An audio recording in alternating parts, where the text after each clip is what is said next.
احکام ظرفها. سخن گفتن در مورد آب پایان نمی‌یابد مگر اینکه مسئله ظرف‌هایی که در آنها آب و غذا نگهداری می‌شود را نیز مورد ارزیابی قرار دهیم.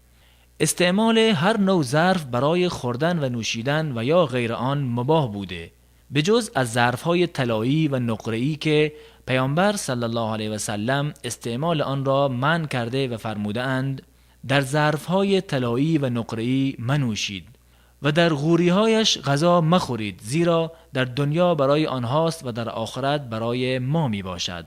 ولی استعمال ظرف‌های طلایی و نقره‌ای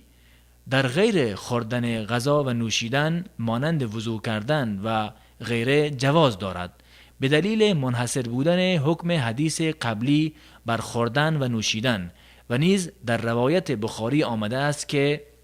ام سلمه رضی الله عنها ظرف نقره‌ای داشت که در آن چند تاری از موهای نبی اکرم صلی الله علیه و سلم را نگهداری می‌کرد.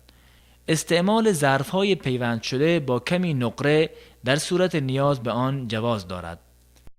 به دلیل ثبوت این که لیوان نبی اکرم صلی الله علیه و سلم شکسته بود، به جای آن موضع زنجیری از نقره را به کار بردند.